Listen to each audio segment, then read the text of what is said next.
What is going on, Wellness Warriors? Ben here, glad to have you on this training. Today I want to talk to you about how to get into wellness coaching.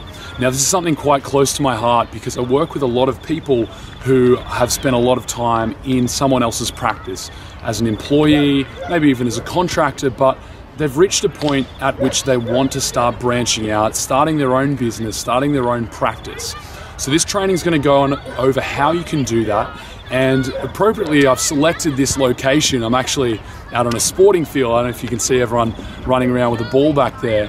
I'm on a sporting field to give you this sense of what it's like to be a coach. I just thought it would be something fun to do. So what we have here is an axis. Over here we've got difficult and easy. Further up this scale you go, the more difficult it becomes. Here we've got general and specialized. Okay. So what does all this mean? If you start out and you want to start your own practice and you want to do things for yourself, let's say you're a naturopath, let's say you're a psychologist and you've been working for someone else but you want to get out and start doing your own thing. This is the easy way to start doing your own thing, okay? If you're general, things are going to be very difficult. Over on this side of the scale, we've got general. Difficulty is high. Why is that? It's because we've already got so many generalists out there. We don't need more people going out and becoming generalist massage therapists, someone who just treats everyone and anyone. We don't particularly need more people going out and being generalist physiotherapists. What we need and what people pay attention to is when someone's very specific. So if you want to be general, this is where you're going to be on the axis. Difficult. It's going to be very difficult to get traction. It's going to be very difficult to get people to pay attention to you because what makes you different from anyone else? That's the question people are going to be asking when you promote yourself, when you put yourself out there, when you're just starting out. However, to make very fast headway, you simply become specialized.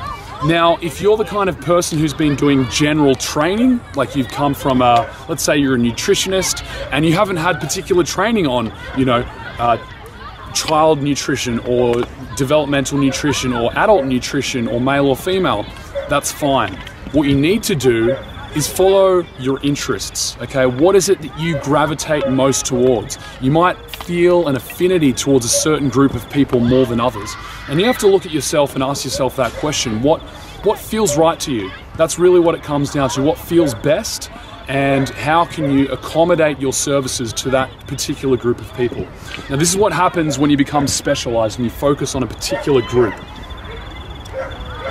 The difficulty level becomes very easy. So if you can imagine a bit of a sliding scale here, the more specialized you become, the easier, the simpler it becomes to brand yourself differently for people to pay attention because you've set yourself apart from the crowd.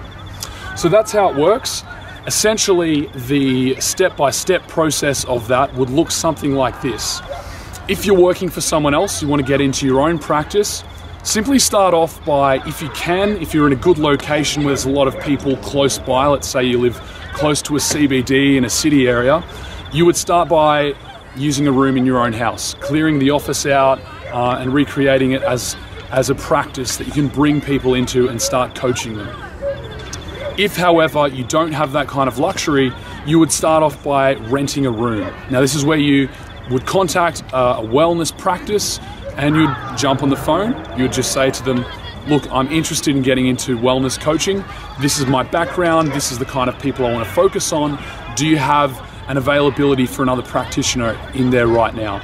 And if they do have an availability, it's a great situation because they filled a room, there's no dead rent there, and you're getting actually a residual flow of clients just from physically being there. Location is very important. So if you position yourself around other wellness professionals, not only are you physically in the space where a lot of clients are coming in looking for different answers, you're also around other wellness professionals who have gaps in their own knowledge, have gaps in their own skill sets, and you might be just the kind of person to add that extra something to that wellness practice and boost its overall performance. So those are the two things you can do. Start in your own home or find another room in an existing wellness practice. And from there, you just continue to scale things up. So that's a very quick rundown of how to get into wellness coaching. And this is the same if you're a psychologist, if you're a nutritionist, if you're a naturopath, if you're a massage therapist. All of these different things fall into this category of wellness coaching, where there's a little bit more coaching involved. You're actually speaking to clients, you're offering advice on how they can take care of themselves better. So if you're in a situation where you're still studying, you don't have your qualification yet, this is still a viable option. Now, I say that with a word of caution. I'm certainly not advocating that you go out there and you promote yourself as a wellness coach, let's say in the area of nutrition, when you know nothing about nutrition. But if you do have skill set, if you've got a skill set and you've got a knowledge base, you know what that is. And if you're in the position where you can offer helpful advice to people, then do it. Don't wait. Don't be one of those people who waits tens of years, decades and decades, who waits around for the right time to branch out and start their practice. Because people are suffering now, and you've got knowledge, you've got skills that they can benefit from right now. So I hope that's been really helpful for you guys. Implement that, and let's see what kind of results you can produce very quickly. Make sure that you focus on your area of specialization and your unique skill set. That's all from me. Enjoy.